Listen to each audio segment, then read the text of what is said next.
Welcome to Blanco Fossil Museum and one of our prime specimens. This is a skull restored of the largest four-tusked mastodon as far as we know on record. It's from Texas, down around LaGrange, east of San Antonio. And we'd like to point out some of the features here of it. It's not only the largest, but if you notice, it's got two extra tusks coming out of the lower jaws. The dentition, the teeth were almost complete. The lower jaws were almost complete. This is very rare among Texas proboscideans. The tusks, unfortunately, were hit by the bulldozer when it was discovered, and all we have were a few pieces of those we'll talk about in a minute. These have been restored based on our best knowledge about them, although they could be a good deal longer, but we under-restored them just so as not to overemphasize it. These are his nostrils. His eyes are over here, and we restored this thing so that these tusks would come off. They sit on a stand down here.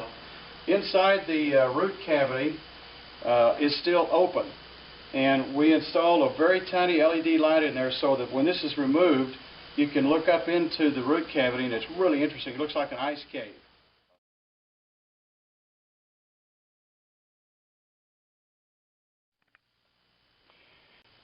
When we restore things here, we try to under-restore them so they're not exaggerated, and also if a bone was broken before it was excavated by the bulldozer in this case, we leave that like it is and add restoration that can be removed. In this case, I sculpted these little tusks here, what should have been there, what we think was there.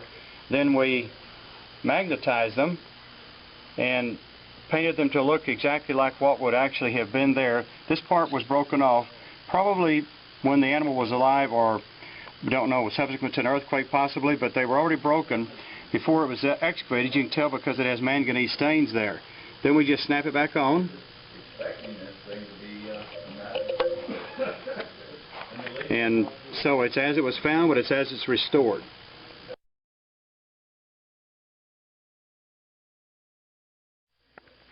These are some of the specimens that were found with this big mastodon. Like I say, the two pieces of tusk were all that remained after the bulldozer hit it. We left those as they were to show that the condition of the bones. These bones were all, the skull and the lower jaws, all these bones were covered in a very, very hard calcium carbonate, just like cement. This is a mammoth jaw that's found with it, and what is on, we just left that on there like it was found. Now, the unique feature that why we have this is that mammoths and mastodons weren't supposed to be living together. But in this case, there were at least parts of three jaws of three big bull mammoths found with this, as well as parts of several females. There was a giant land sloth found with it, which is a typical animal to be found there.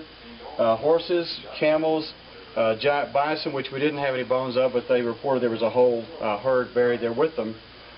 We also, in selling the complete skull on the stand, ready to go, we're also including these things that were found with it. One of the things we've done here is make an exact copy of the lower jaws so that someone doesn't have to bend down to see them, and we also magnetize these, paint them exactly the same as the real one, and anybody can do it. This was found in LaGrange, Texas. Down here, here's the coast of Texas, and this is in Fayette County over at LaGrange in a sand pit, probably on the Colorado River. Over here is San Antonio, here's Houston, and so on. You can kind of see where it is. There's lots and lots of mammoths buried all over Texas in these sand and gravel layers, along with big mastodons. But Lone Star is not only the biggest four-tusked mastodon, but the biggest mastodon, and he's found with these big bulls, big bull mammoths, which shows they were living together.